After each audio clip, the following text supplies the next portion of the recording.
Number 79, VTR 10666, air 101366, take one.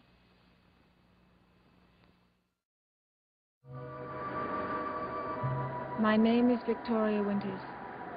Even though the coroner has given an official opinion in the unexplained death of a man, the mystery of that death still creates dissension in our town, and not everyone agrees with the verdict.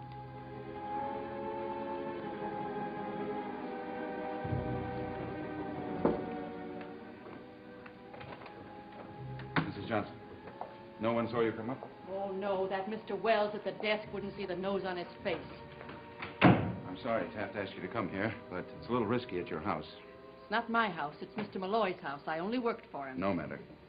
So, the coroner decided to call Mr. Malloy's death accidental. I can't tell you how shocked I was by that. I know.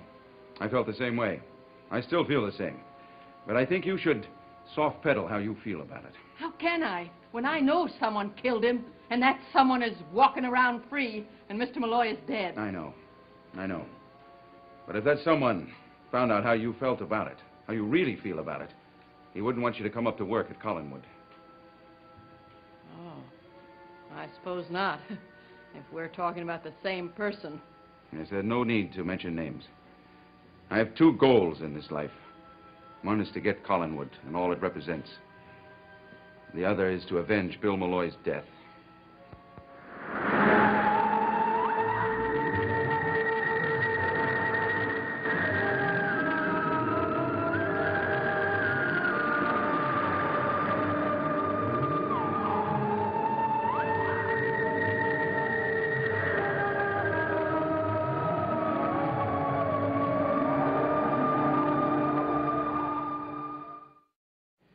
I hope I'll be able to help you with your plans, but you understand, I'm only interested in solving the mystery of Mr. Malloy's death. Well, according to the coroner, there is no mystery. Bill died accidentally. And there's 3 people that know better than that. 3? You, me, and the person who killed him. Very true. Excuse me. Hello? Yes, this is Burke Devlin. Oh, yes. Yes, I'm always glad to hear from you. When was this? Last night. I see. Sure thing. Thanks very much. Right. Well, that's very interesting. Roger Collins brought Victoria Winters to the Blue Whale last night.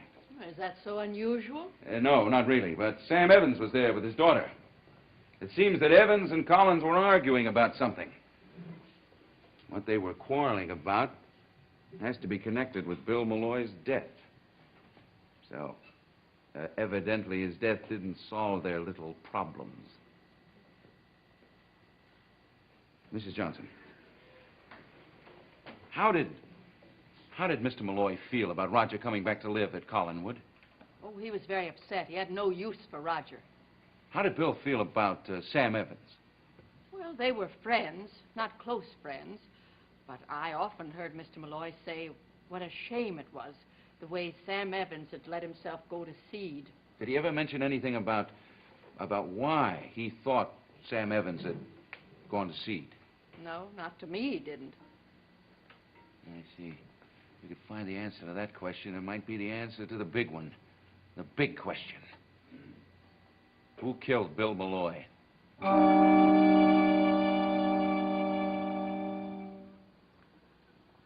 More coffee, Pop? No, thanks.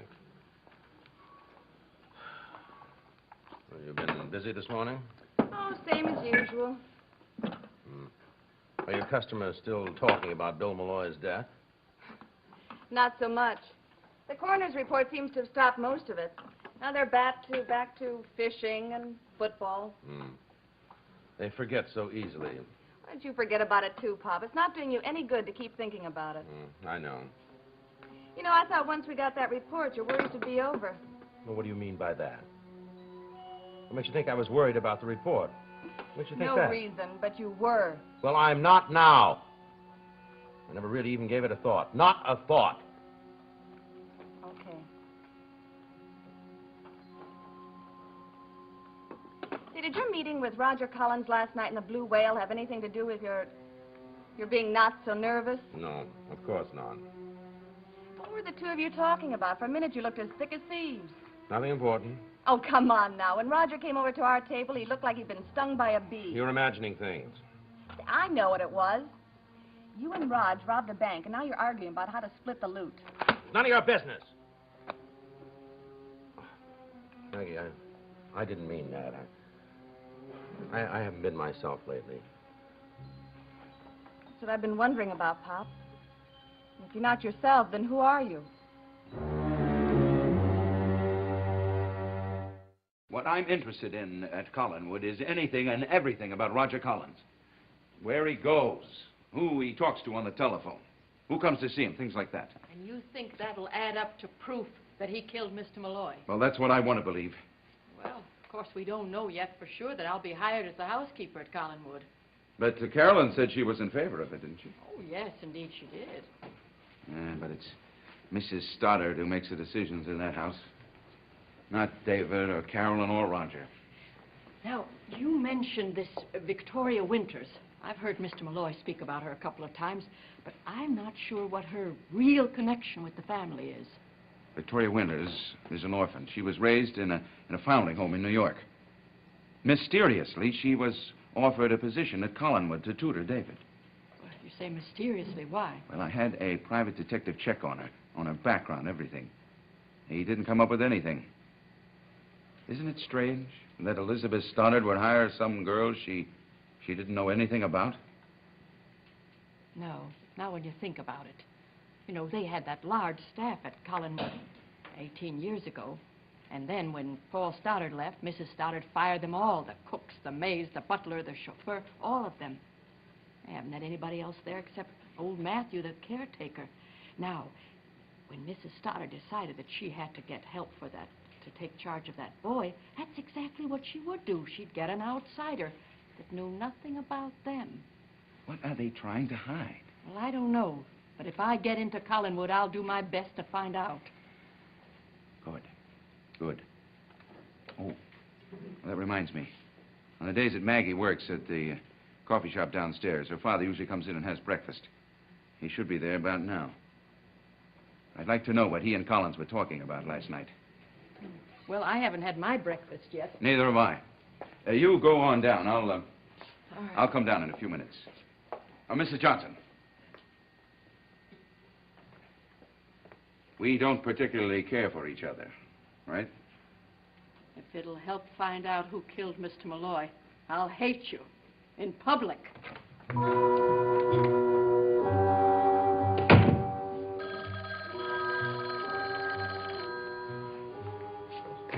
Hello. Oh, hello, Blair. Thanks for calling. I need your help. Yes, I want to be in a position to put up an offer of a mortgage on Collinwood. Yes, on the home and the estate. Now, are you known to either Frank or Richard Garner? They're lawyers for Mrs. Stoddard in Bangor. Good. In that case, if you approach them, they wouldn't be able to connect you with me, would they? Fine. No, Blair. I just want you to contact them as representing some money people from New York. You know, an interest in providing mortgage money. And that's it.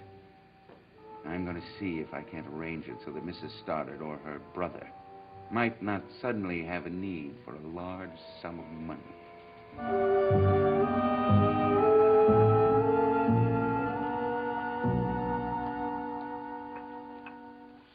Pop, if you don't talk to me, I'm going to start making you pay for your breakfast.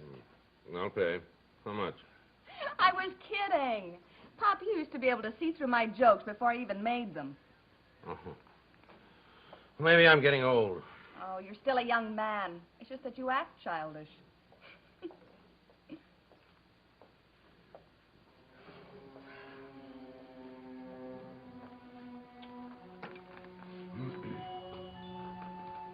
Good morning, Mrs. Johnson. You want to see a menu?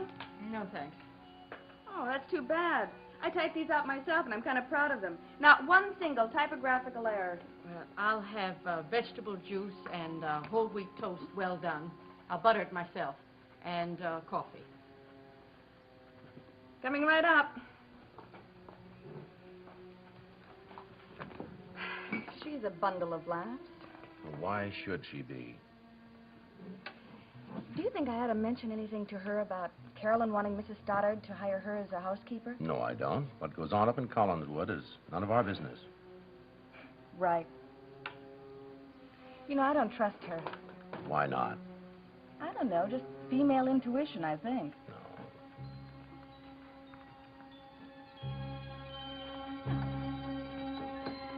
Morning, Maggie. Morning, Bert. Do you want some coffee? Yes, thank you. How are you, Sam? Fine, Burke. You? Couldn't be better. Suppose you're happy about the verdict our coroner arrived at? It was the only possible one. Maybe you're right. But I don't think so. Burke, nobody had anything to do with Bill Malloy's death. Oh, yes. Someone had something to do with it. And that someone is standing right there. Burke Devlin.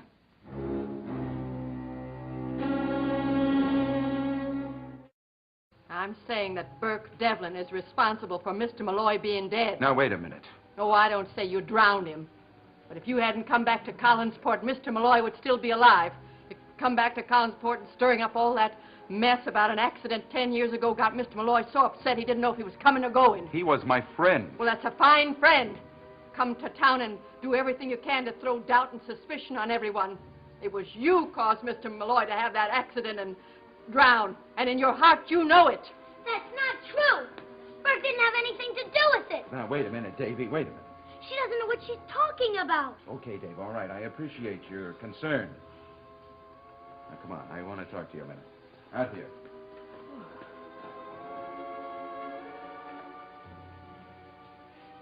All right. What are you doing here, anyway? She doesn't know what she's talking about. She didn't have anything to do with it. I know that. I know that, and I'm glad you took up for me in there. Now, tell me. What are you doing here? I came and was looking for you. And I was looking for you. Well, what do you want to talk about, Davy? There's something wrong. She doesn't know what she's talking about. I'm sick. The way everybody's blaming you for everything. That's just the way they treat me, too. Well, we'll just have to take it, Davy, okay? I'd like to kill them all. Oh, now, come on. That would be a pretty drastic solution, don't you think? Now, please, tell me, why did you come into town? Do you think maybe... to talk to you. Maybe we'd better... Privately. Maybe we'd better go upstairs in my room if it's private, okay? That's what I meant. Okay. Mrs. Johnson, did you really mean that when you said that Burke was responsible for Bill Malloy's death? Well, not directly. But until Burke Devlin came to town, Mr. Malloy was a different man. Till Burke showed on the scene and began digging into all that past history. But Bill Malloy wasn't involved in any of that. It distressed Mrs. Stoddard, and that was enough to make Mr. Malloy involved. And he was determined to stop Burke. And you think that Burke stopped him? Well, no, I mean to say not directly. We have to accept the coroner's verdict on that. But I know that Mr. Malloy knew that shortcut by Lookout Point as well as he knew the back of his hand. If his mind hadn't been so distracted by Burke Devlin, he would never have lost his footing the way they say.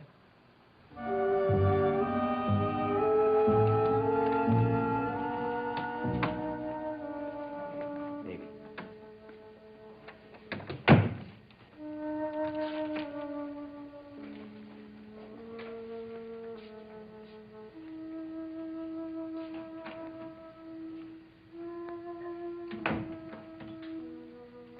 Okay, now. Now, what's on your mind? Is it true? Is it true you want to take Collinwood and everything away from my Aunt Elizabeth? Who on earth told you that? That's what she said. She said that you wanted to get it in any way you could. And I mustn't see you again. Did she say I offered to buy it? Did she say that, Davy? All she said was I could never see you again because you wanted to get it in any way you could. Ah, Davy. Come here. Come here. Sit down with me, will you? You remember the last time you were here? Huh? Well, you suggested that I buy it then. Remember? So that we could have fun up there, all right? Oh. Remember? And she thinks you were doing it just to be mean. I couldn't be mean to you, my friend. Just the way I couldn't be mean to you. Exactly.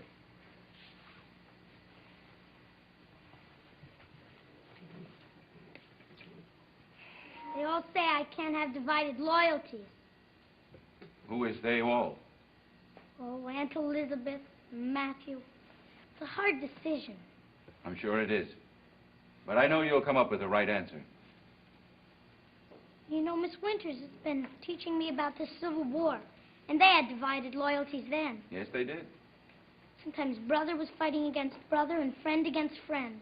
That's very true. That's the kind of decision I have to make. It's like you were General Grant and Aunt Elizabeth was General Lee. Well, I'm flattered if she is. That's just it. They were both great, but one of them had to lose. And one of them had to win. I don't want either of you to win because I don't want either of you to lose. Well, Davy, what do you say that we have a truce, huh? Does that mean no more fighting? That's right. No more fighting. You don't fight me, and I don't fight you. But we weren't fighting. Say, that's right. Well, then you and I don't need a truce, do we? No, we don't. What about General Grant and General Lee? Well, I guess we'll just have to rewrite history so nobody loses. Wouldn't that be great? Yeah. Wouldn't it, though?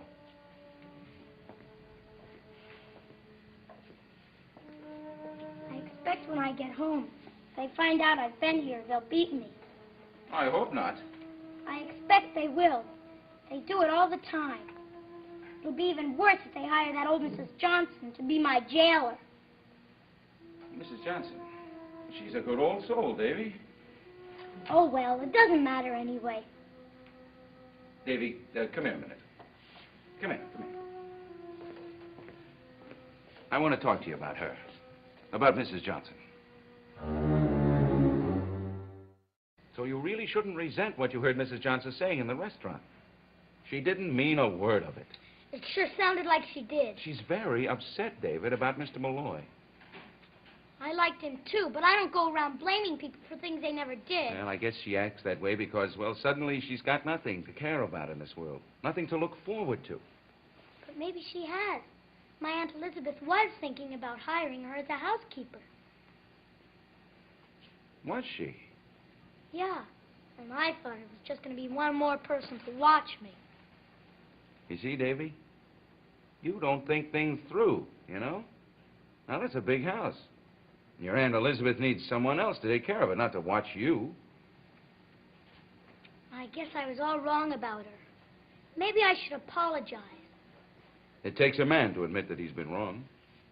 Carolyn apologized to me for something yesterday. Only she wasn't wrong. She was right. She said I stole something of yours, but I didn't really steal it. I just borrowed it to look at. What was that? That picture of you. Oh, that picture. Now, how could you have stolen that when it's been here all the time? Huh? Yeah, well, it wouldn't be stealing it because, well, it belongs to you anyway. I meant for you to have it. You did? Sure, that's why I put it down there, for you to take it. Can I take it? Listen, you don't have to ask for something when it's already yours.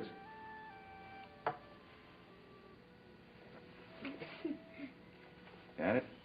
Yeah. Gee, I'm glad I came to see you. So am I, Davy. So am I. Let's go.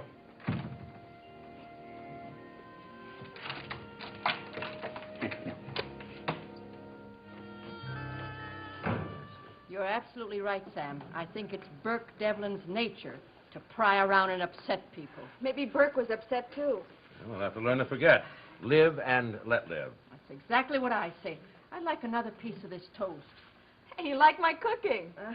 But I'll have it over at this table here. I'm just not built for these stools.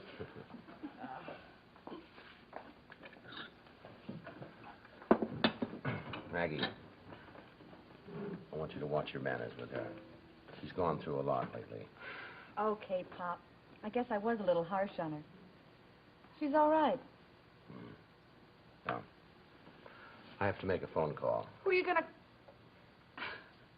I'm sorry I said that, Pop.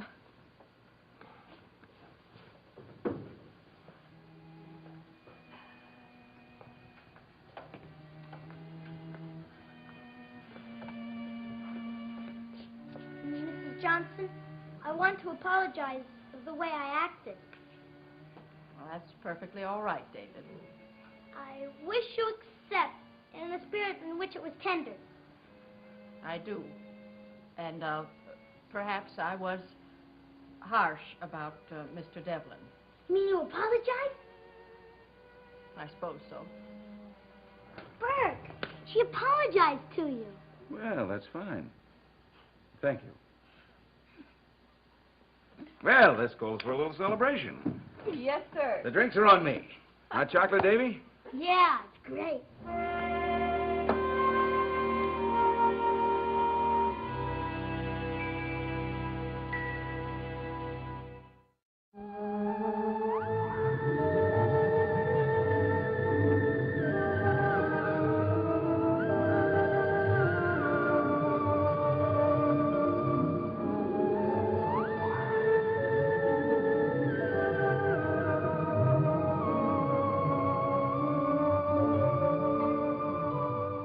Watch Samantha journey into the past to break an ancient family curse on Bewitched. Then watch That Girl, an hour of comedy in color, tonight on ABC.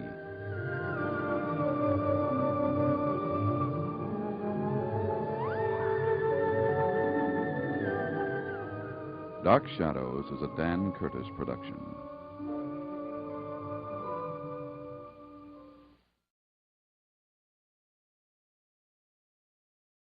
Available now, Dark Shadows.